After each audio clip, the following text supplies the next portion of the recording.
Ya, selamat siang. Assalamualaikum warahmatullahi wabarakatuh. Suara Ibu sudah terdengar jelas. Waalaikumsalam warahmatullahi Waalaikumsalam wabarakatuh. Waalaikumsalam warahmatullahi warahmatullahi wabarakatuh. wabarakatuh. Kita dengar jelas, Bu. Siap, sudah. Oke, kita tunggu yang lain ya, karena ada berapa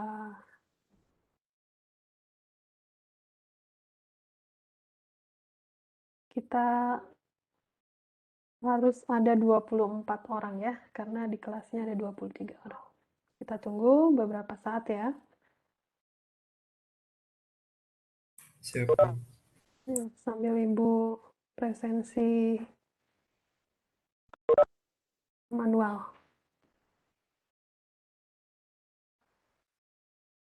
Karena di SIMAS yang baru ini Ibu belum menemukan presensi gunakan ini QR code itu belum nemu.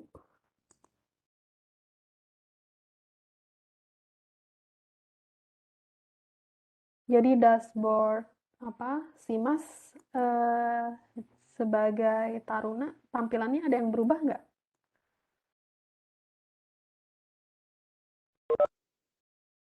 Banyak yang berubah, Bu. Iya, Ibu tuh biasa login sebagai admin gitu kan, nyusun ini perkuliahan baru nih kan last minute kan kemarin, jadi jarang sekali Ibu login sebagai dosen akhir-akhir ini kan kemarin. Pas dilihat banyak yang berubah ya, nggak apa-apa.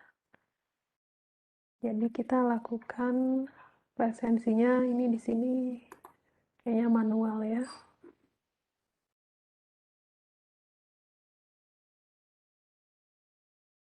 Sehat semua ya?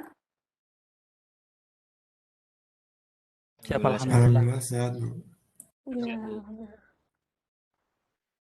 Andre hadir ya. Andriansa, Arif.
Kita mulai saja ya perkuliahannya ya.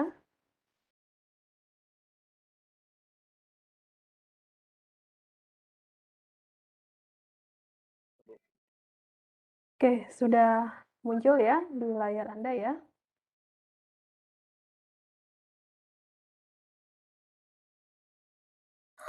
Siap sudah, Bu. Ya, jadi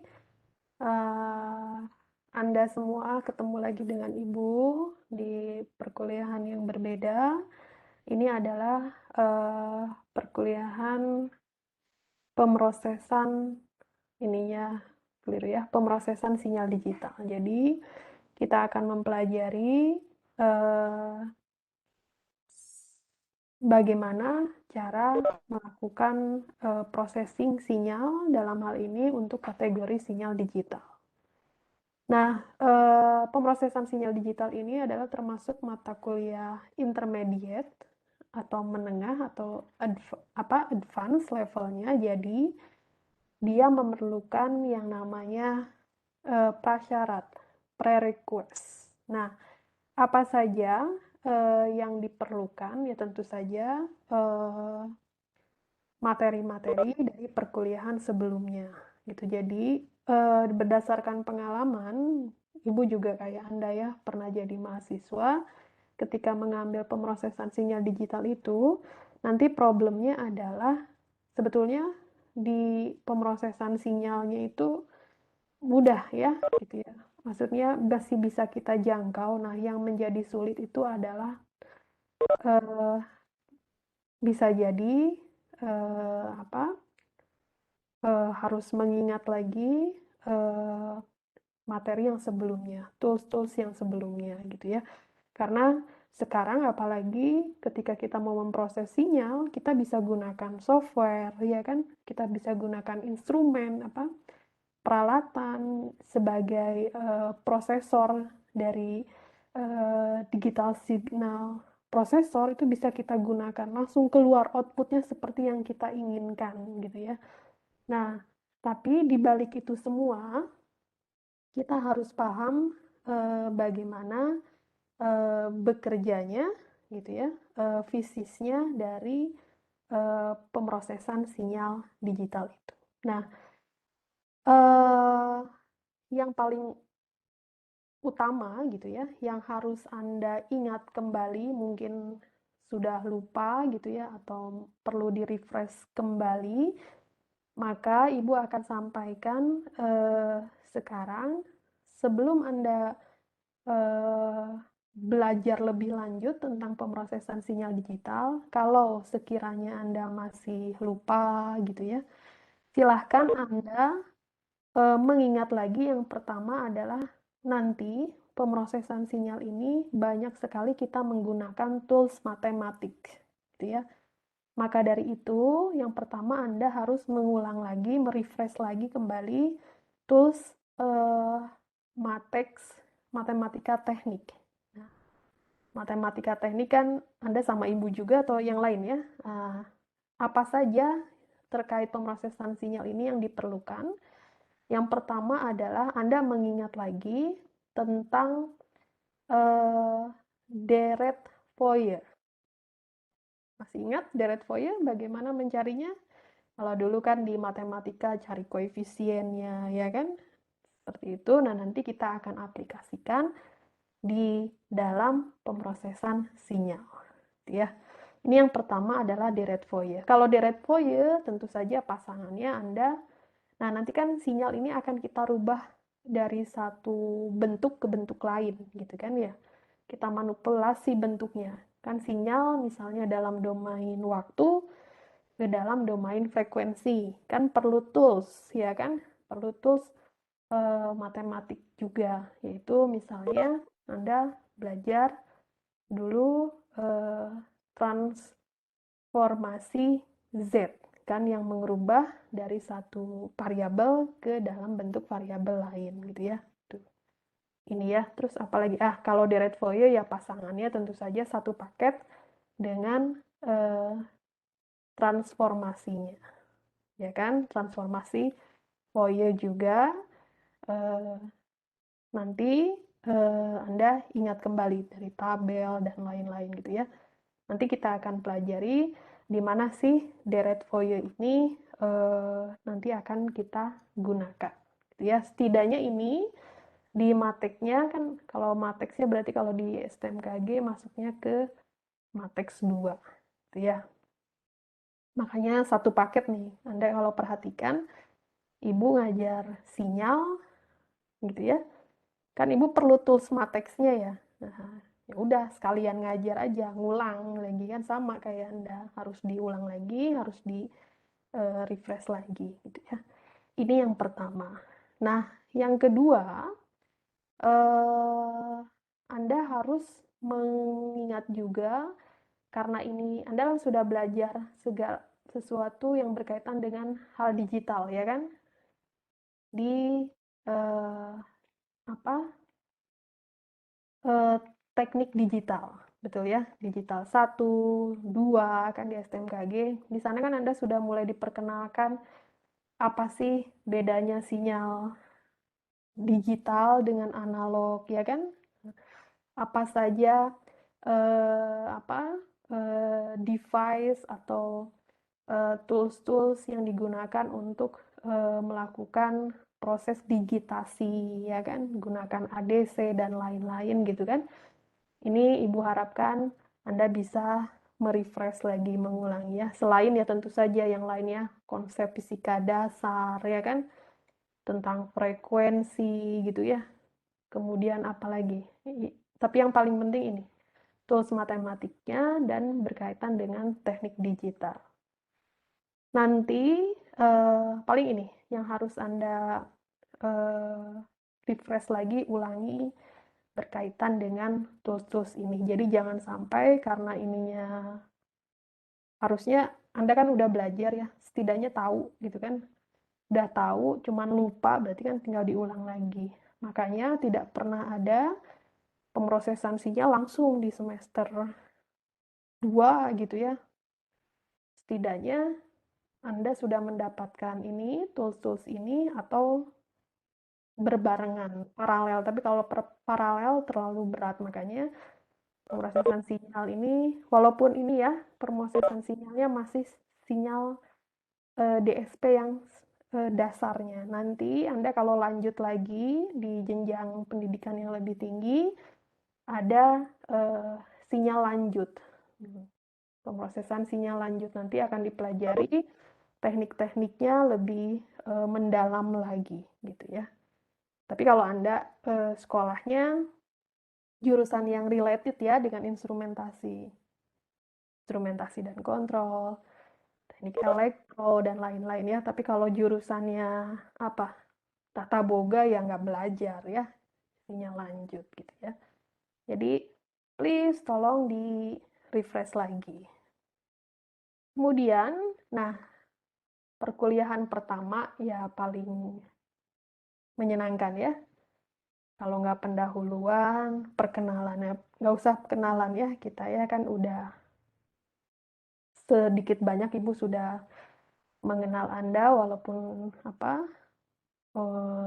online selama ini ya kita belajar, tapi setidaknya Anda udah Ibu kenal dan ya mudah-mudahan ke depan lagi kita masih ketemu ya. Kalau enggak ya nanti kita tunggu aja ya, Ibu masih ngajar lagi atau enggak ya. Nah, maka pertama Ibu akan jelaskan dulu mengenai ini DSP. Jadi pemrosesan sinyal gitu ya. Nah, bahasa Inggrisnya adalah digital signal processing ya kan, atau bahasa Inggrisnya gitu, processing. Ibu akan jelaskan sekilas, kemudian Ibu akan sampaikan silabusnya, kemudian referensi yang bisa Anda gunakan, yang mudah Anda dapat gitu ya. Walaupun namanya pemrosesan sinyal, apalagi ini di level teori sudah banyak sekali ya sumber belajar yang bisa kamu akses untuk memperkaya pengetahuan Anda.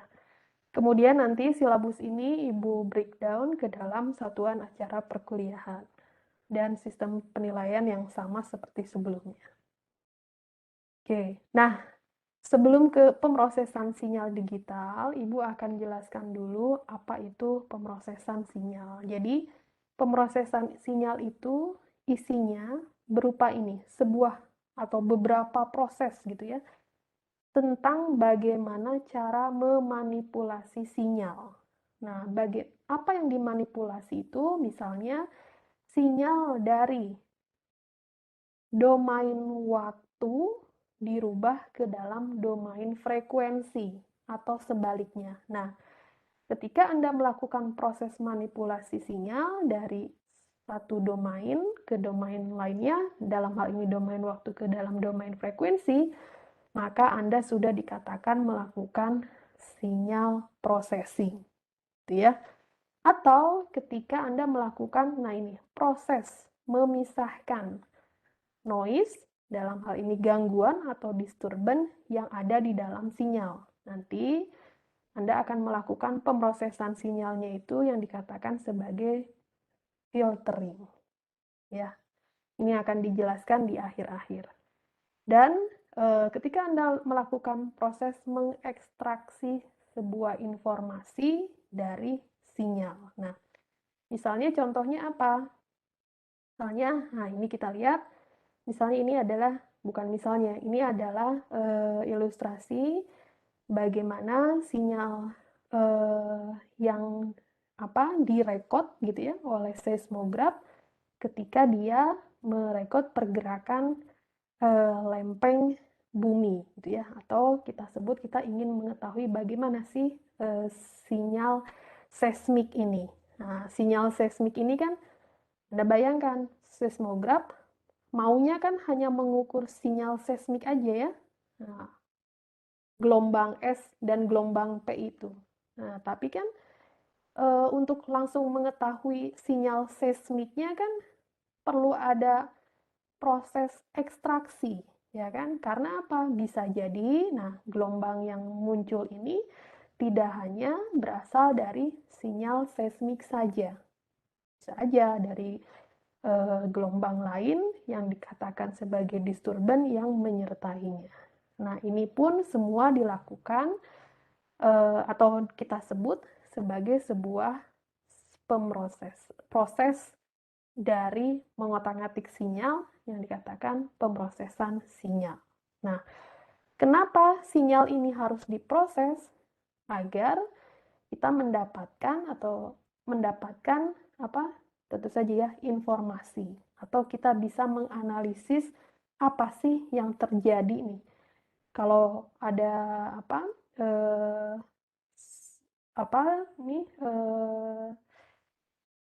rekod seismograf seperti ini, oh berarti kan ketika terjadi ini nih simpangan yang besar, oh ini berarti terjadi gerakan si lempengnya itu sangat eh, sangat besar gitu ya pergerakannya, sangat ini menyebabkan terjadinya misalnya apa? Kalau kita hitung nilai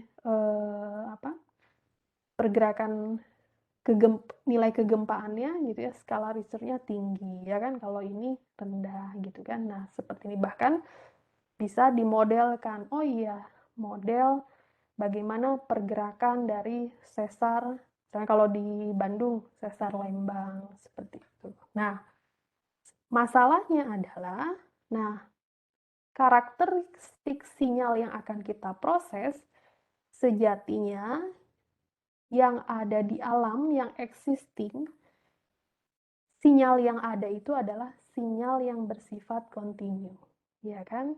Nah, sinyal kontinu atau nama lengkapnya sinyal waktu kontinu, atau gampangnya gitu ya, Anda bilangnya kalau di teknik digital sinyal analog. Artinya apa?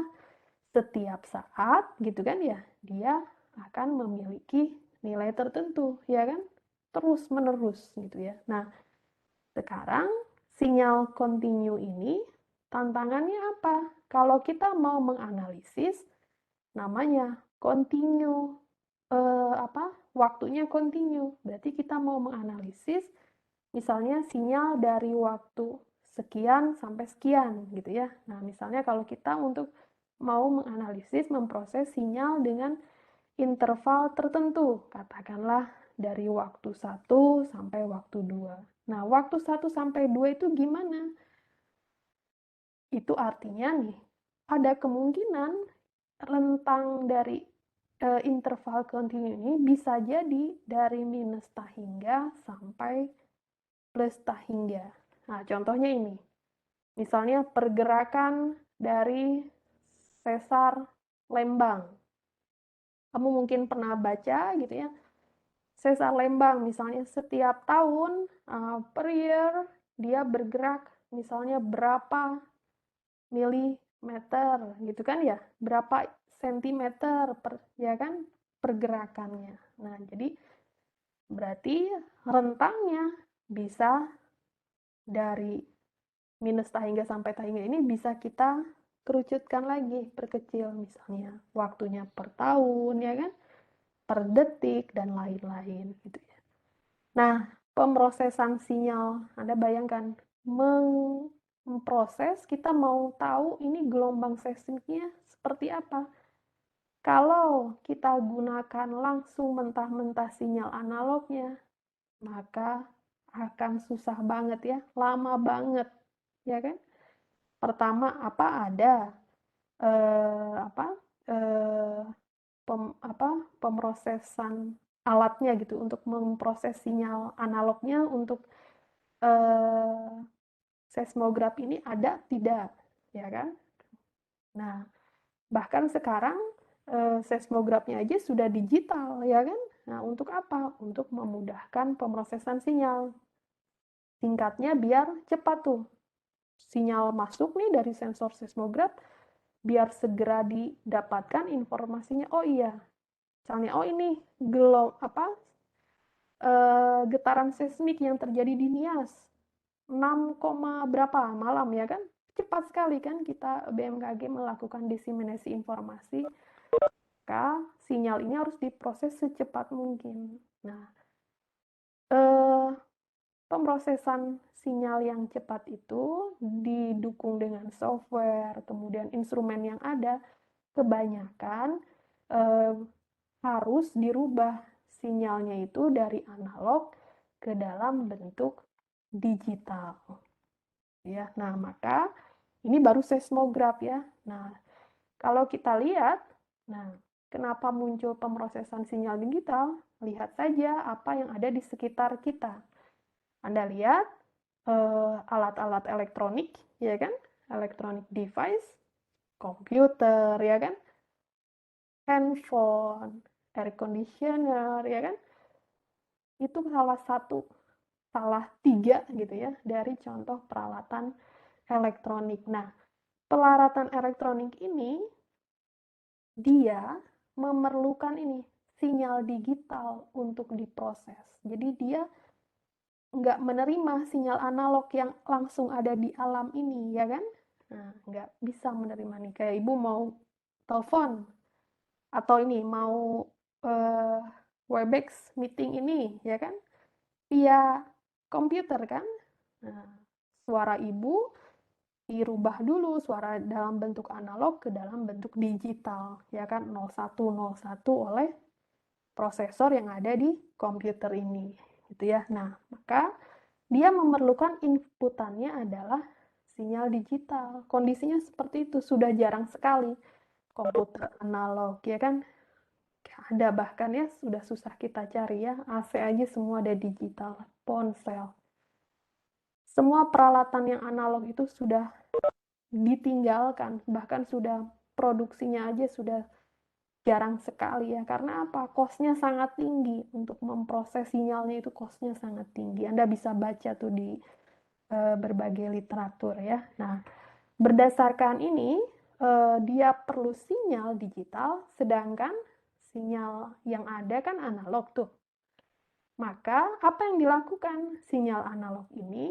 Nah, yang akan masuk atau digunakan oleh electronic device ini harus dirubah jadi sinyal digital. Pakai apa? Pakai converter.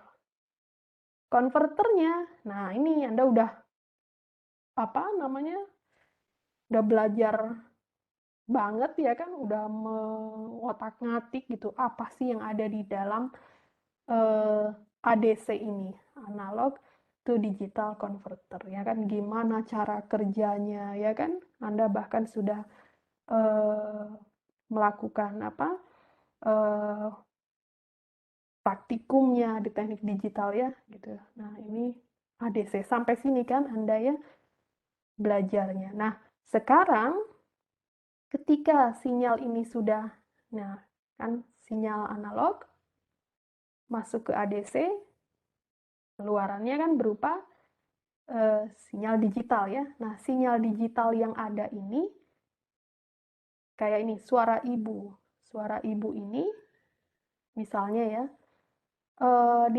di rumah ibu ini, di depan rumah ibu tuh ini langsung jalan nih kayak sekarang nih, suara motor ada tuh lewat gitu ya.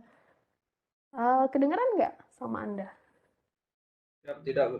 Nah, enggak ya. Nah, coba ya Anda perhatikan. Nah, di dalam ini software Webex ini,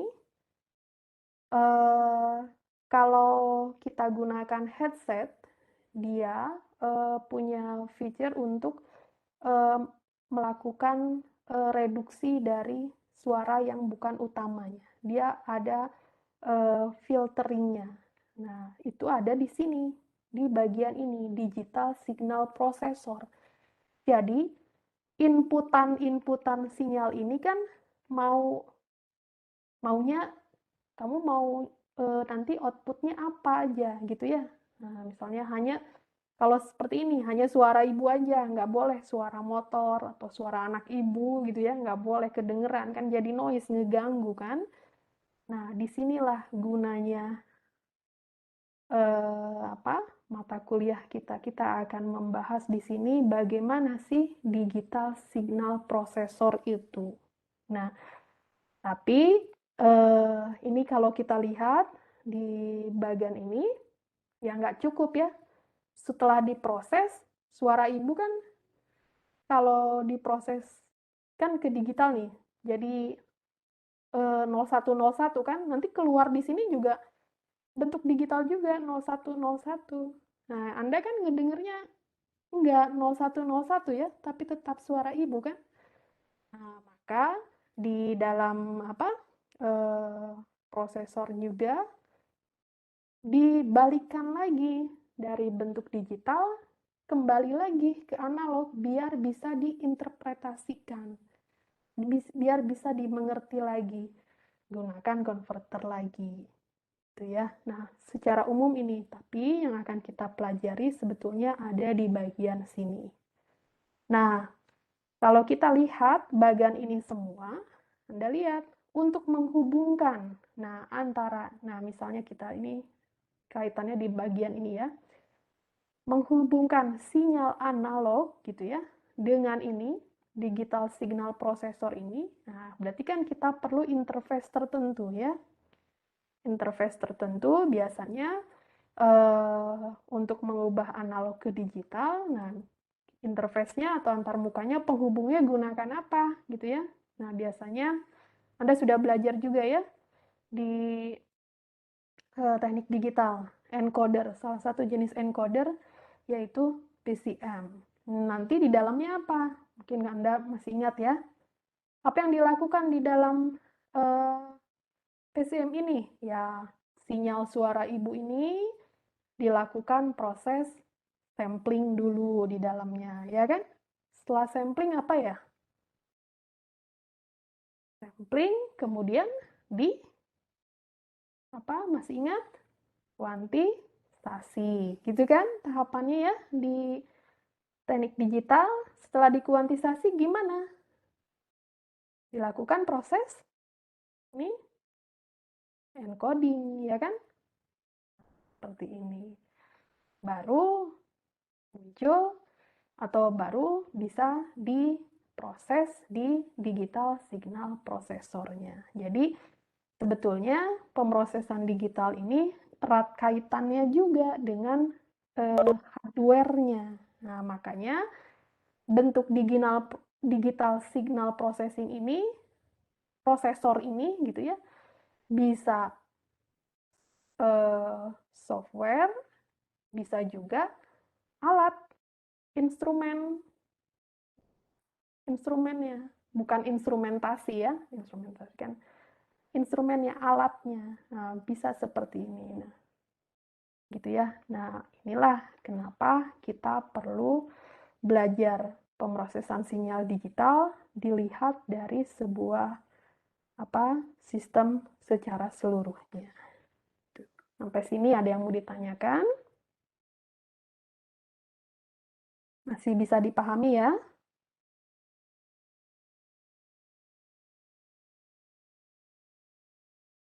Bisa Ibu lanjutkan lagi ya di slide selanjutnya. Oke. Nah, sekarang kita lihat. Nah, bagian ini kan kita akan fokus di sini ya, di pemrosesan sinyalnya.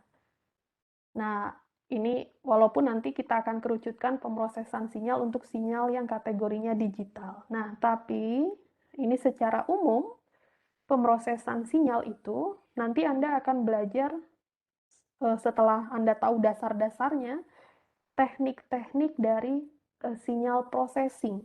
Nah, teknik-teknik sinyal processing ini biasanya digunakan di berbagai bidang science atau engineering. Anda mungkin sekarang kan orang berkutat di dalam machine learning, ya kan? Data analisis, computer vision, image processing. Nah, kemarin Anda kalau mengikuti seminar proposal kakak kelas Anda, kan ada mau mengkategorikan gitu ya, jenis awan. Ini awan CB, awan cirrus, atau yang lain. Nah, proses kategorinya, ya kan, mengklasterkannya dengan machine learning. Tapi sebelum ke sini, nah perlu ini, si gambar awannya, image-nya itu biar bagus gitu ya, pengkategoriannya harus dilakukan processing dulu, ya kan. Image-nya mau diprocessing, misalnya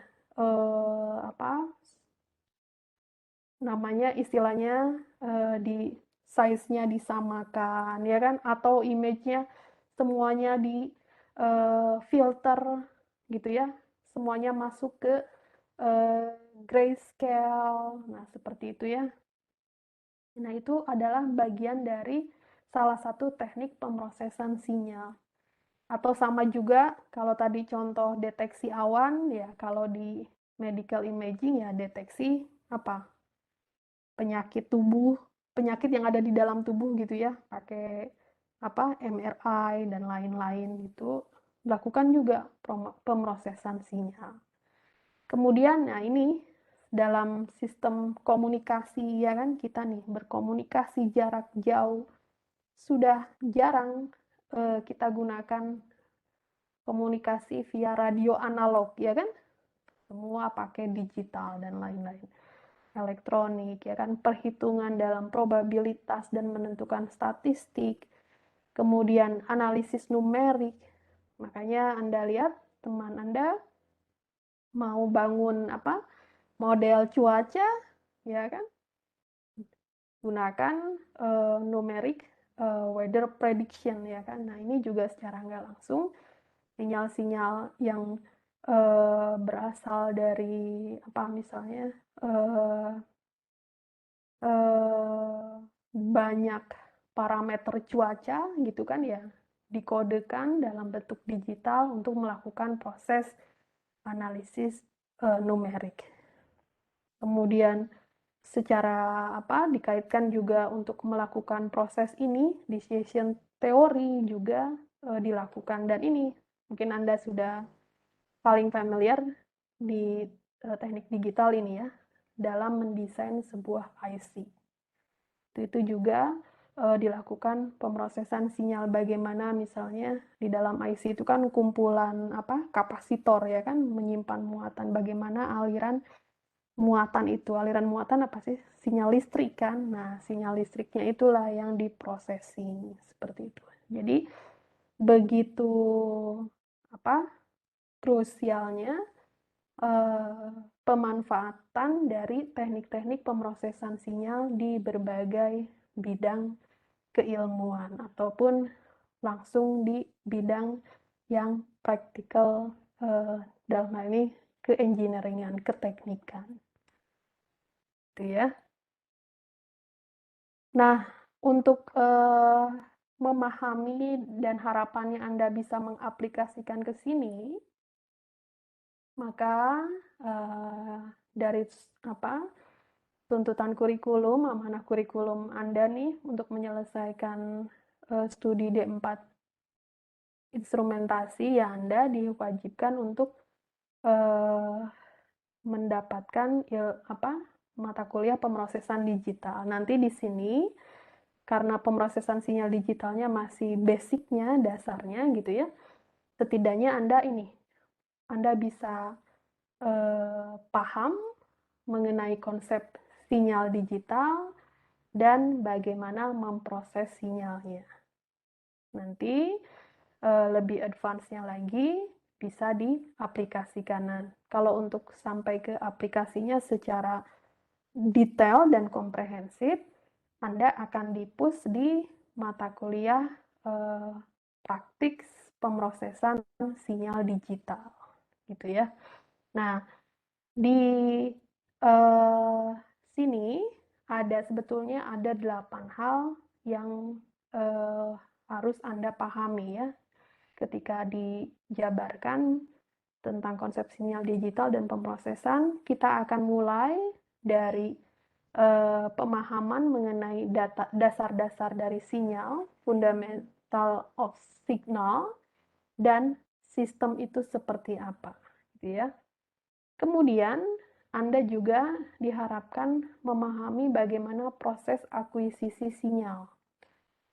Setidaknya Anda mengerti bagaimana mengkonversi sinyal analog to digital secara fisik. Walaupun pada prakteknya Anda bisa gunakan konverter ya kan, ADC itu. Nah, tapi sebetulnya apa sih yang terjadi di dalam ADC itu? Nah, Anda setidaknya paham proses bagaimana konversinya. Kemudian kalau sinyalnya sudah dirubah, dikonversi ke dalam bentuk digital, apa yang dilakukan? Kan untuk memahami sinyal, kalau secara keseluruhan gitu ya, kan cukup effortnya sangat besar usaha yang kita lakukan. Nah, ada salah satu caranya, kita lakukan proses sampling. Nah, sampling dari sinyal itu. Kemudian kita juga akan merekonstruksi sinyal. Jadi kita akan melihat sinyal itu awalnya seperti apa gitu ya. Yang kalau kita lakukan processing, hasilnya itu misalnya Anda kayak tadi sinyal seismik. Sinyal seismik setelah diproses gelombang S dan P-nya gitu ya ke dalam bentuk digital. Nah, nanti kita dibalikan lagi, direkonstruksi, balikan lagi. Hasil processingnya itu sama nggak sih dengan yang awal? Nah, kan harapannya setelah dilakukan processing, hasilnya misalnya kotak gitu ya, kita rekonstruksi, padahal bentuk awalnya misalnya ini jajaran genjang. Nah, jadi kotak kan beda. Kalau awalnya jajaran genjang ya setelah dilakukan processing gitu ya, di sampling dan dilakukan hal ini ya bentuknya harus jajaran genjang lagi atau setidaknya mirip gitu ya. Nah, nanti kita akan pelajari itu. Kemudian cara-cara melakukan sampling kita harus mengikuti kaidahnya dari Nyquist. Kita akan mengetahui bagaimana teorema Nyquist ini dan bagaimana sih konsekuensinya ketika tidak mengikuti kaidah atau teorema yang disampaikan oleh Nyquist. Nah, hal yang baru di dalam pemrosesan sinyal adalah Anda dikenalkan ini, konsep konvolusi. Jadi konvolusi ini simbolnya adalah star, bintang, mana sih? Nah, bintang kalau di keyboard Anda ini, dia sebetulnya adalah perkalian gitu ya, yang di dalamnya mengandung unsur penjumlahan dari dua buah sinyal. Nah, nanti dengan dilakukan proses konvolusi, kita akan bisa tahu keluarannya itu seperti apa. Dari dua buah sinyal kita lakukan proses konvolusi akan lebih mudah kita melihat, menganalisis respon dari sinyal ini ketika dilakukan perkalian, tapi perkalian yang di dalamnya ada penjumlahan gitu ya. Nah, nanti juga akan dipelajari gitu ya. Bahkan konvolusi Anda kalau kemarin ngikutin kakak kelas kamu ini sudah teori konvolusi ini masuk ke dalam bagian dari AI ataupun dari mesin learning ya, misalnya dalam bentuk pengolahan citra dan lain-lain ya. Ini metodenya biasanya dimasukkan ke konvolusi juga. Nanti akan dijelaskan ya. Yang jelas nanti kita akan melihat perkalian dua buah sinyal itu nanti hasilnya akan seperti apa. Nah, sudah beres ini. Nah, nanti sebetulnya inti dari DSP adalah di sini. Anda akan melakukan ini, proses transformasi Fourier dari sebuah sinyal diskrit. Nah, atau kita sebut sebagai DFT, Discrete Fourier Transform. Jadi kan tadi sinyal, ya kan, sinyal analog, ya kan, berubah ke dalam bentuk digital. Nah, kalau digital kan 0101 gitu ya, atau kita buat menjadi diskrit gitu ya. Nah, nanti Anda bayangkan, kan karakteristik sinyal ini gelombang ya. Kalau gelombang kan ada yang sinyal yang periodik dan juga ada yang non-periodik, betul ya? Nah, kalau yang bagian non-periodik, nah, kita lakukan ini, proses transformasi. Kan betul ya, di alam ada nggak sinyal yang periodik? Sangat sulit ya. Contohnya lihat aja itu di sinyal seismik di seismograf. Ada nggak, pernah nggak kamu lihat pergeseran lempeng bumi bentuknya sinyal sinusoidal? Ada nggak? Nggak ada ya, bentuknya kayak tadi ya, acak gitu ya.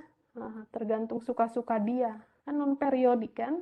Nah, ini artinya apa? Sangat penting kita melihat sinyal yang non-periodik ini, walaupun nanti yang non-periodik ini bisa kita pandang sebagai periodik kalau kita ambil misalnya hanya untuk yang daerah tertentu saja. Daerah tertentu saja gitu ya, daerah sini aja, ini setengah gelombang periodik gitu kan. Ini bisa kita sederhanakan cara menganalisisnya gitu ya. Tapi intinya kalau ada transformasi Fourier ini untuk yang non periodik. Nah, nanti yang periodiknya gimana? Nah, kan belajar sebelum transformasi Fourier. Di Matek belajar apa dulu? Deret Fourier kan? Nah, deret Fourier. Jadi deret Fourier ini untuk menganalisis sinyal-sinyal periodik. Ya, ini nanti sebetulnya goalnya Anda paham tentang DFT ini. Setelah beres pengetahuan Anda semua tentang sinyal dan cara merubah domainnya, nah sinyalnya udah jadi kan, sinyal yang sudah jadi, yang ini bisa Anda lakukan ini. Sinyalnya bisa kita keluarkan gitu ya, sesuai apa yang kita inginkan. Outputnya bisa kita tentukan. Nah, caranya gimana? Ya gunakan ini filter. Filternya karena sinyalnya yang di bahannya adalah sinyal digital gitu ya, inputannya ya filternya filter digital. Nah, nanti dari 1 sampai 7 ini gitu ya, sebetulnya selain pakai cara analitik old school ya kan, namanya teori, Anda sebenarnya bisa gunakan ini tools atau software untuk pemrosesan sinyal. Tools atau softwarenya nanti secara detail Anda akan belajar di praktiknya, mata kuliah praktik, tapi nanti di teori untuk semester ini Ibu akan kasih insight-insight. Ibu tapi akan fokus menggunakan Python, ya, Python. Kenapa? Karena ini yang free ya, yang free. Sebetulnya software pemrosesan sinyal yang berbayar itu yang bagus, yang sudah powerful tuh banyak. Salah satunya adalah Anda bisa install MATLAB, Matrix Laboratory. Di situ nanti ada toolbox langsung berkaitan dengan signal processing. Itu ada. Anda tinggal masukkan. Cari konvolusi berlembar-lembar gitu ya. Satu lembar kamu kerjakan satu halaman di dalam toolbox atau di dalam MATLAB ini. Kamu tinggal kasih perintah konvolusi aja, kon aja. Dengan satu perintah seperti ini sudah keluar semua. Nah, tapi kan kita masih belajar dasar, maka perlu pengetahuan ini. Siapa tahu nanti Anda menjadi engineer di bagian apa? Software engineer, merekayasa software ya. Gimana sampai muncul komen ini gitu ya, perintah ini di dalamnya itu ya tentu saja ini nih, DFT dan teman-temannya itu. Gitu ya. Maka mau nggak mau Anda tetap diberikan kuliah pemrosesan sinyal digital dalam bagian teorinya. Gitu ya. Nah, teorinya ini ada 2 SKS ditambah 1 SKS dengan prakteknya ya.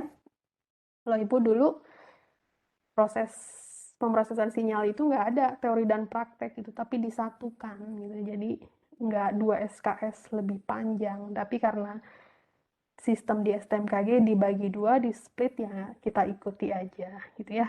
Nanti setelah 14 kali pertemuan ada UTS dan UAS seperti biasa. Gitu ya. Nah, untuk breakdown silabus ini yang 1 sampai 8 ini penjelasan lengkapnya Anda bisa gunakan referensi. Ini Ibu sudah pilihkan referensi yang sebetulnya referensi utamanya adalah yang ini, yang Proakis yang ini. Nah, Proakis ini bisa kamu googling. Nggak tahu ya, sekarang sudah tersedia belum ya edisi yang 4-nya secara cuma-cuma gitu ya. Karena Ibu punya yang ini dulu, Ibu waktu S2 itu masih gunakan ini. Di sini ada adaptive filtering. Nah, kalau yang sinyal lanjut lebih ke sana ya.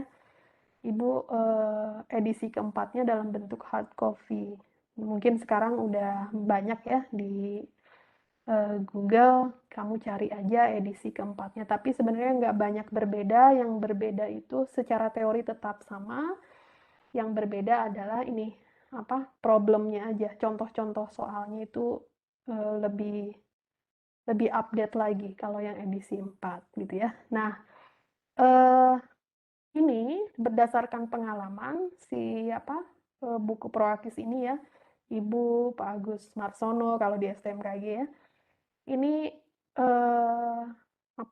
bahasannya itu memang dia di level yang advance gitu ya. Nah, tapi ada satu textbooks untuk memahami digital signal processing yang fundamental plus aplikasinya yang mudah dipahami. Anda bisa ini download bukunya Litan. gitu ya. Percayalah, ketika Anda sudah baca ini proaktif, ya namanya belajar ya, pasti langsung banyak tanda tanya, toh. Nah, nanti tanda tanya ini kan harus dijawab ya. Nah, kamu baca lagi kan kalau belajar gitu ya, berulang-ulang, baca lagi, tapi misalnya gunakan framework yang lain, misalnya gunakan bukunya Litan. Percayalah, apa yang disampaikan Litan ini jauh lebih mudah dipahami. Silahkan Anda punya experience seperti itu ya. Nah, yang paling bagus, nah ini sebenarnya Ibu nggak masukkan. Nah, nanti kan di sini ada contoh-contoh soal itu ya. Nah, sebetulnya si Proakis juga ada ya, cuman Ibu belum nemu. Kalau yang di Litan ini, kamu sekalian download bukunya, juga download ini, solusi manualnya. Nanti kamu kerjakan soal-soalnya, bener apa enggak gitu kan. Kan kalau nanya Ibu, nggak ready setiap waktu 24 jam 7 hari ya kan. Nah, kamu bisa tanya ke sini solusi manualnya, betul nggak yang kamu kerjakan itu sudah betul atau tidak, lihat di solusi manualnya. Ini recommended kalau Ibu ya, untuk yang Litan bagi Anda yang baru pertama belajar digital signal processing. Tapi di luar dua ini kamu mau ngambil buku yang lain segala macam, boleh banget. Boleh banget Anda jadikan referensi untuk memperkaya pengetahuan dan pemahaman Anda semua. Gitu ya. Silahkan Anda browsing mencari kedua referensi ini at least tidaknya ya. Saran Ibu sih, ya mungkin Anda generasinya beda dengan Ibu ya. Kalau Ibu masih harus pakai pensil dan kertas gitu ya. Walaupun sekarang bisa nulis ini, nulis digital ya kan, kamu bisa gunakan GoodNote atau yang lain gitu ya. Nah, saran Ibu boleh seperti ini, tiap halaman kalau ada e-booknya kamu kasih catatan-catatan pakai tulisan digital, atau kamu print pakai pena pensil pena biasa, itu lebih baik ya. Oke, kan tergantung gaya belajar Anda ya. Generasi muda mungkin nggak seperti Ibu harus kayak gini. Ibu sampai nyari ini bikin kertas HVS sendiri, tapi versi digital yang harus ditulis-tulis gitu. Oke ya, nah ini ke-8 ini Ibu breakdown lagi, lebih detail lagi ke dalam satuan acara perkuliahan per pertemuannya. Jadi hari ini ya pendahuluan, harapannya Anda paham tentang yang akan kita pelajari. Nah, dari minggu kedua sampai 4, kita akan belajar mengenai dasar-dasar dari sinyal dan sistem. Ini sebetulnya mengulang ya, tentang definisi, klasifikasi, kemudian operasi sinyal ya kan. Operasi sinyal kalau di delay ya kan, dijumlahkan dan lain-lain, kita akan pelajari mengulang yang di teknik digital. Setelah itu kita lanjutkan dengan proses sampling dan rekonstruksi sinyal, juga menerapkan teorema Nyquist. Setelah beres sinyalnya, nah kita baru beralih ke kita samakan persepsi dulu tentang sistem dan klasifikasi sistem. Nanti setelah Anda tahu semua gitu ya, kita akan fokus ke ini, sistem dengan klasifikasi yang ini, linear dan time invariant. Kenapa harus sistemnya yang linear? Padahal nggak ada di dunia ini yang linear ya, semuanya non-linear. Nah, kemudian waktunya, ada nggak sebuah sistem yang tidak bergantung terhadap waktu? Padahal semuanya bergantung terhadap waktu ya kan, kita ada di dalam dimensi waktu, domain waktu. Nah, nanti ini sebetulnya adalah sebuah sistem yang ideal, yang kalau kita pelajari itu lebih mudah. Harapannya dengan pengetahuan ini sebetulnya cukup untuk kita memahami bagaimana sistem yang non-linear dan yang time varian. Ya. Oke, karena di pemrosesan sinyal digital yang awal ini kita fokus ke sini, ke sistem yang linear time invariant. Nah, kemudian bagaimana tadi mengalihkan, menjumlahkan sinyal gitu ya, dengan lebih mudah agar diperoleh respon dari sistemnya seperti apa gitu ya. Nah, kita gunakan ini konvolusi. Nah, setelah ini semua, kita perlu sinyalnya awalnya domain waktu, kita rubah. Kalau sinyal itu biasanya dirubah ke dalam domain frekuensi. Nah, cara merubah, mentransformasi dari satu domain ke domain lain, atau istilah matematikanya dari satu variabel ke variabel lain, bisa kita gunakan ini, transformasi Z. Makanya tadi Ibu bilang, yang masih lupa tentang transformasi Z, wajib Anda mereview lagi. Nah, nanti, kalau dulu kan transformasi Z, apa? Kita belajar definisi, ya kan? Kemudian apa lagi? Transformasinya, ya kan? Yang pakai tabel itu, kemudian inverse-nya, ya kan? Nah, dulu kan hanya matematik ya, hanya simbol aja ya, dari X, variabel X ke variabel Z, dari variabel T ke Z, gitu. Nah, sekarang kita aplikasikan kegunaan dari transformasi Z ini ke sinyal, khususnya untuk sinyal yang sistem ini, sistem linear time invariant, dan lihat, waktunya diskrit, kan ada waktu yang kontinu dan tidak. Kita akan fokuskan di sini. Jadi, sebetulnya memahami sistem linear time invariant waktu diskritnya sebenarnya mudah. Nanti yang jadi ribet, masalahnya lagi itu adalah balik lagi nih ke toolsnya, transformasi Z-nya gitu ya. Jadi kan Anda semua sudah melewati mata kuliah ini ya, transformasi Z. Harapannya ya, kalau masih lupa, diulang lagi, diingat lagi. Baru Anda ujian tengah semester. Selanjutnya, nah, setelah Anda belajar bagaimana merubah domain, sampai merubah domain sinyal ya, dari domain waktu ke dalam domain frekuensi misalnya. Nah, kita lakukan di sini yang namanya analisis Fourier. Kok analisis Fourier sih, Bu? Nah, dulu kan di Matex belajarnya deret Fourier, ya kan? Nah, jadi analisis Fourier itu terdiri dari dua. Isinya yang pertama adalah deret Fourier. Deret Fourier ini gunanya untuk apa? Tadi sebenarnya udah Ibu singgung. Ada yang masih ingat untuk apa deret Fourier ini? Ada yang ingat? Kenapa dulu kita belajar deret Sinyal, Fourier? Bu. Ya, sinyal apa? Sinyal digital, Bu. Sinyal digital, yakin. Ya, ini mata Lin kuliah kita, sinyal. Nah, masih ingat deret Fourier? Domainnya waktu, ya kan? T. sinyal periodik. Ya, sinyal periodik. Ya kan? Sinyalnya balik lagi kan? Nah, jadi, deret Fourier ini sebetulnya untuk analisis Fourier ya.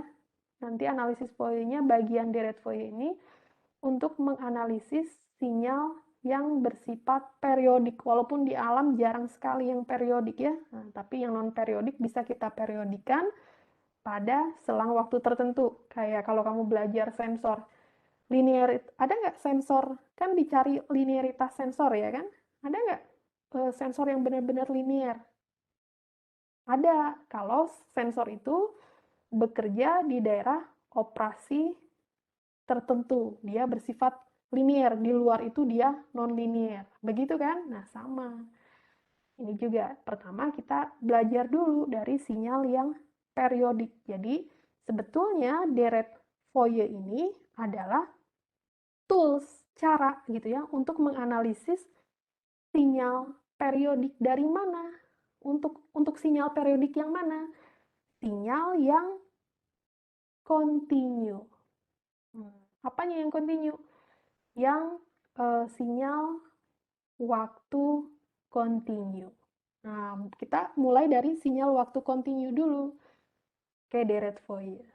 Kita lakukan analisis Fourier. Nah, kemudian kalau sinyalnya yang non-periodik bagaimana? Ya, gunakan yang namanya discrete Fourier, Fourier transform.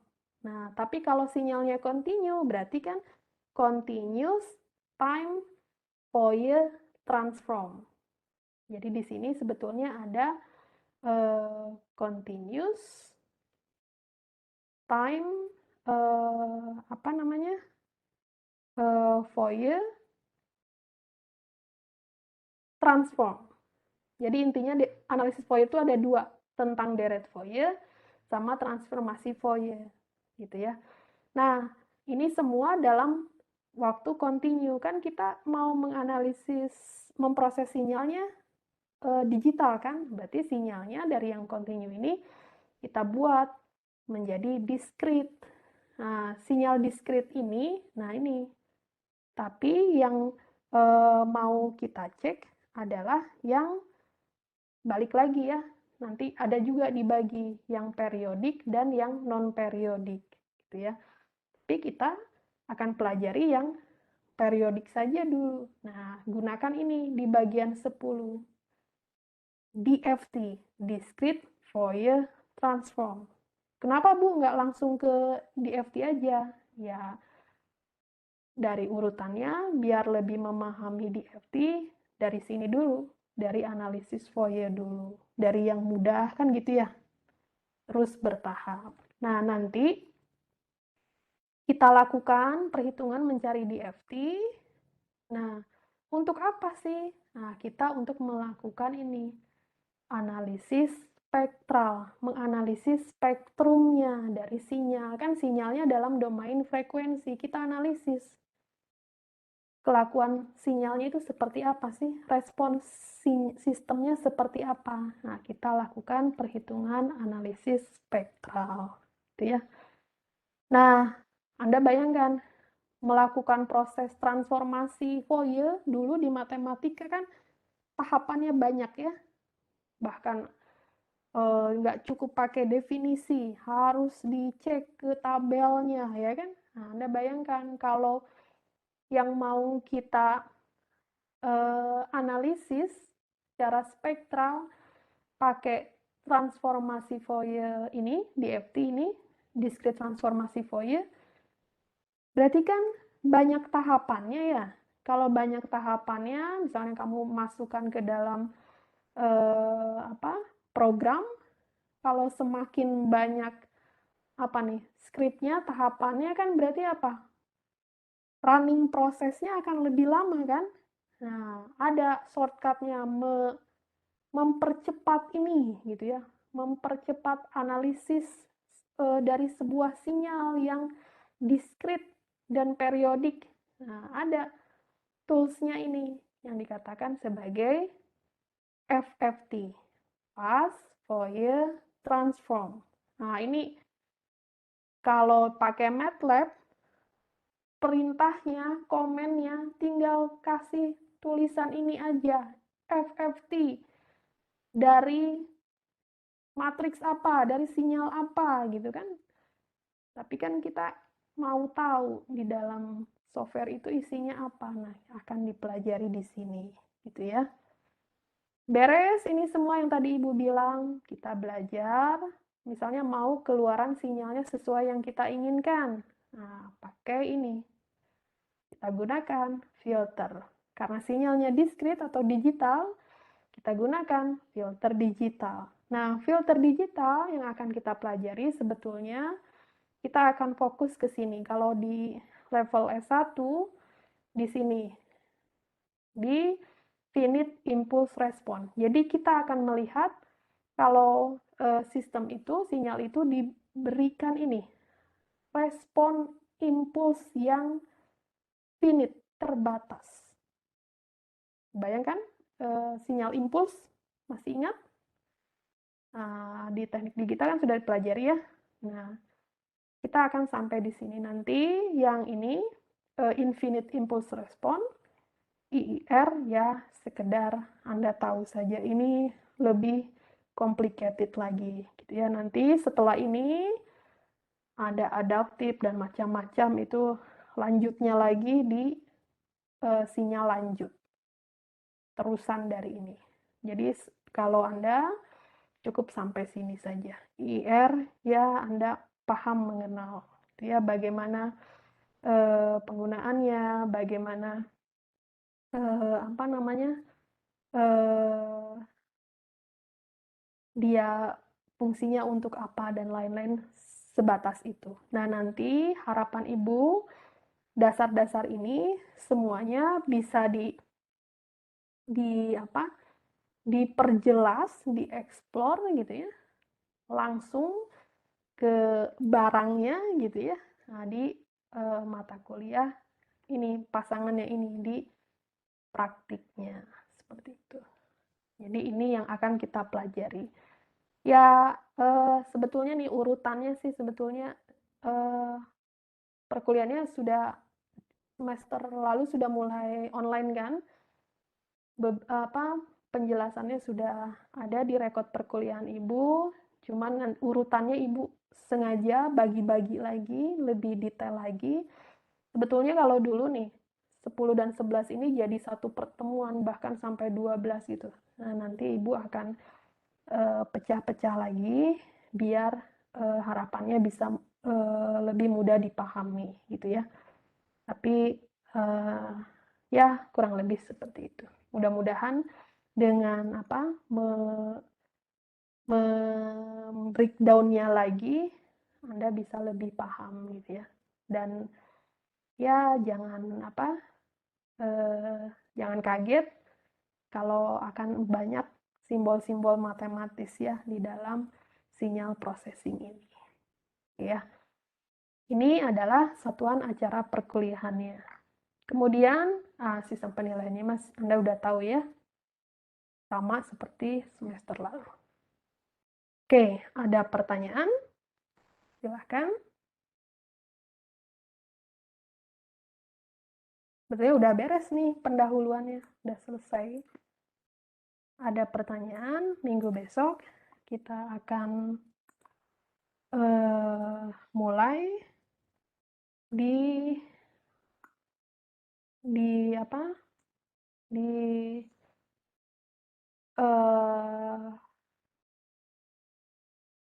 penjelasan mengenai sinyal yang sebetulnya itu adalah mengulang Anda di mata kuliah teknik digital ya, step dan lain-lain itu Ibu akan ulangi lagi. Oke, sampai sini ada pertanyaan. Kok ini baru berapa orang?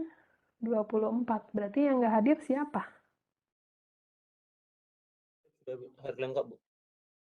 Lengkap. Anda tuh berapa orang ya? Oh, 23 ya? Oh ya, dengan Ibu ya. Berarti hadir semua. Ya, Bu. Oke, sip. Kalau gitu. Ada pertanyaan? Kalau nggak ada, berarti kan bisa kita akhir ya perkuliahan hari ini ya. Semuanya sehat ya? Siap-siap, Bu. Alhamdulillah. Siap, alhamdulillah, Bu. Ya, ada pertanyaan? Kalau nggak ada, bisa kita akhiri. Ada? Ya, sampai saat ini Anda masih kuliahnya online ya, walaupun Anda sudah data dukung Anda untuk mempersiapkan perkuliahan yang ada tatap mukanya gitu ya, ataupun sebagian online, sebagian tatap muka atau hybrid. Tapi ya bagaimana ya, STMKG kan ada di bawah BMKG, dan Anda juga kalau ke STMKG kita nggak ada asrama ya kan, Anda harus berbaur dengan lingkungan sekitar ya kan. Jadi banyak faktor yang jadi pertimbangan dari kampus untuk Anda tetap online, gitu ya. Perkuliahannya tetap dilaksanakan secara online. Ya, nggak apa-apa ya. Anda kan masih dapat apa? Kuota belajar ya? Masih ya? Atau enggak? Tidak, Ya, Bu. Tidak, Bu. ya tapi Anda dapat itu kan, tunjangan ikatan dinas kan? Saya dapat, Bu. Masih ya? Nah, udah. Masih oke. Anda nggak harus bayar SPP kan? Nggak ada ya. Kalau yang lain sebulan, tiap 6 bulan tuh harus siap-siap 10 juta. Nah, kamu kan enggak ya kan? Dapat TID lagi ya kan? Ya bersyukurlah ya. Oke. Terkait perkuliahan, ada yang mau ditanyakan? Gampang ya? Mudah-mudahan. Ya. Oke, kalau gitu, kalau nggak ada pertanyaan, berarti perkuliahan hari ini bisa Ibu akhiri ya. Oh iya, sebentar. Ibu kirimkan dulu materinya. Isi Mas, silakan Anda cek.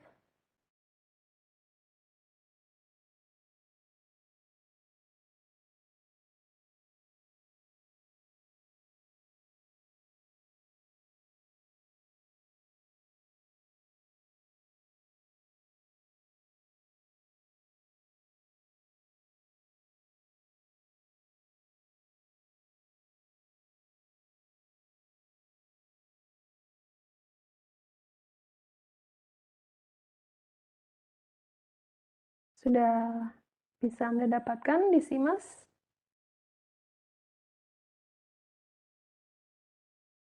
Bentar, Ibu. Di Simas belum ada, Bu. Ya, bentar. Oh, bentar-bentar. Nah, dia lebih dari 2 megabyte. Sebentar, Ibu share di sini saja.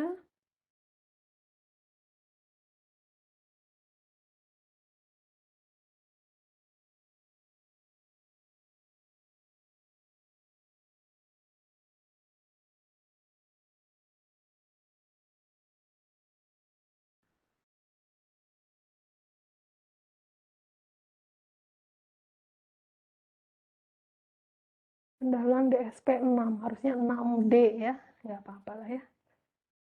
Oke, sudah bisa Anda download?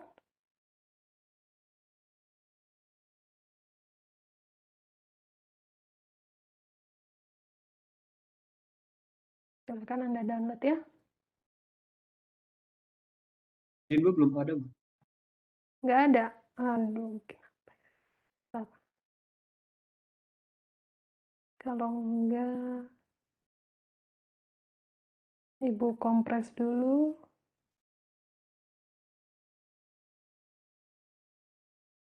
Coba dicek di SIMAS.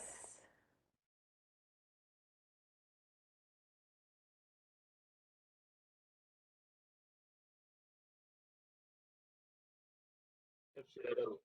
Ya, oke. Ya, silakan Anda ini belajar dari panduan yang akan kita pelajari selanjutnya. Oke, berarti hari ini sudah selesai. Terima kasih. Insya Allah kita ketemu lagi minggu depan ya. Oke, perkuliahan Ibu akhiri. Terima kasih. Assalamualaikum warahmatullahi wabarakatuh. Selamat sore. Waalaikumsalam warahmatullahi Waalaikumsalam warahmatullahi wabarakatuh. wabarakatuh. Terima kasih, Bu. Terima kasih, Bu. Wabarakatuh. Terima kasih, Bu. Terima kasih, Bu. Oke, Ibu akhiri ya, end meeting untuk kali ini. Ya, Bu.